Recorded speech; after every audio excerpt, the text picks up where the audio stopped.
No niin. Tämä olisi taas tää kauan odotettu hetki, kun pitäisi vaihtaa vanhaa Corollaan tämmönen ajovalon polttimo. Nimimerkillä olen joskus käyttänyt 2 tuntia tähän hommaan. Katsotaan kuinka nopeasti tänään selvitään. Polttimo ostettu. Nyt avataan konepelti. Sitten katsotaan, että onko se niin sanottu helpompi vai vaikeampi puoli. Oletettavasti vaikeampi, kun se on tuo apukuskin puoli. Ja sitten tämä seuraava ongelma, kuinka saa konepellin auki. No niin, noin vaan. Jes, katsotaan. Syskätään hetken vaikka tässä. Tadaa, ei kysy.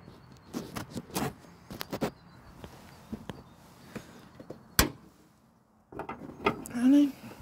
Sitten ongelmahan on se, että nämä on niinku aivan todella ahdas tää paikka.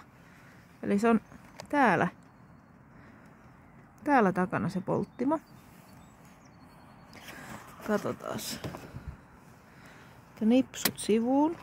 Nääkin mä oon joskus saanut täältä revittyä irti nää nipsut, kun mä en tajunnut, että ne vaan saa tänne sivulle käännettyä. Toinenhan on heti jumissa. Okei. No niin, tänne on laitettu korjaamolla näköjään jotakin. No niin, nyt. Kansi irti. Tadaa. Sitten. Tuolla jossain on se. Täällä on niin näkyvyys. Tuolla jossain on, mihin pitäisi saada. Noniin. Mä laitan tänne hetkeksi paussille. Noniin.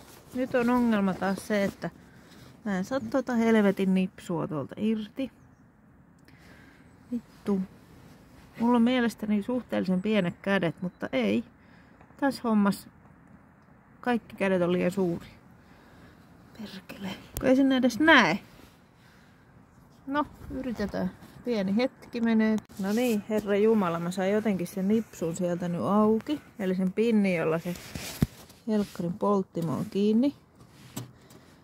Joo, tadaa. Nyt oi saatana. Anteeksi kiroilu. Tää on mun niinku, tää on semmonen niinku homma, mitä mä vihaan. Tää on niin stressaavaa. Okei, nyt mun pitäisi saada toi kanta irti tosta lampusta. Siellä se on. Joo, katsotaan. Joo, yritetään. Apua. Jes. Noniin, katsokaa. Nyt mulla näkyy jo lamppu. Siinä se on. Eli kanta irti lampusta. Mä laitan taas hetkeksi paussille. Noniin, tadaa. Siinä on vanha lamppu. Täällä on uusi lamppu. Tuossa on toi pinni. Me ollaan nyt periaatteessa niinku puolessa välissä. Jes. No niin. Homma jatkuu. Ota hetkeksi taas paussille. No niin. Nyt on sitten seuraava ongelma on sellainen, että tässä saada tuo helkkarin lamppu tonne niinku sujahtamaan oman tilansa. Tonne. No ei tosta näe mitään. Mut se on niinku seuraava ongelma. Ja nyt on seuraava ongelma semmonen, että kun se on nyt tilassaan se lamppu. Mulla mahtuu just yksi sormi pitää sitä lamppua paikoillaan. Niin nyt mun pitäisi saada jollain toisella kädellä nyt sitten se paikoilleen se pinni. Joo. Mä en nyt tiedä miten se onnistuu, kun mulla yksi sormi pitää lamppua. Ja sitten toinen sormi ei mahdu laittaa sitä pinniä. Että seuraava ongelma. Tiedättekö, nyt kävi semmonen ihme, että se jotenkin se sujahti se pinni niin kuin omalle paikallensa. Nyt te näet tuolla. No, siellä se on. Okei, nyt mä en pidä mistään kiinni. Nyt mä ajattelin testata, että mä laitan virrat päälle ja katon, että jos se lamppu vaikka palaisi. Sehän olisi aivan loistavaa. No niin, eikä ole mennyt vasta kuin vissiin 5 minuuttia. Katsotaan. No niin. Ja voin sitten sanoa, että mun seuraava auto ei ole enää Corolla, vaan se on joku sellainen auto, missä tää lampun vaihto sujuu niinku pikkasen helpommin. Ihan vaan pikkasen helpommin. Noniin, nyt se on virra päällä ja katsotaan. Nyt. Pitäkää peukkuja.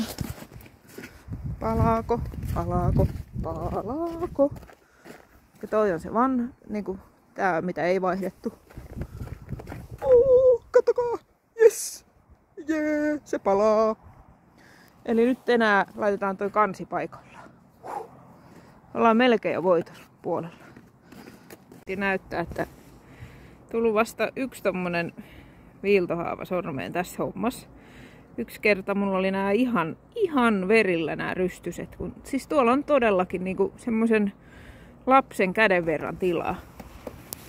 Eli nyt sitten enää tohon päälle toi kansi. Niin sit mä luulen, että me ollaan niinku valmiita. Ei voi olla totta. Katokaapa mikä tilanne. Kansi on päällä. Tadaa! Olisiko tää niinku tässä? Ja nyt tietysti joku siellä miettii, että mitä varten toi tyhmä muija ei niinku pyytänyt apua. Tai vienyt korjaamolle. Tai pyytänyt sen mies vaihtaa. No joo. Korjaamolle on joskus vienyt. Mieskin on vaihtanut. Mies on nyt reissus.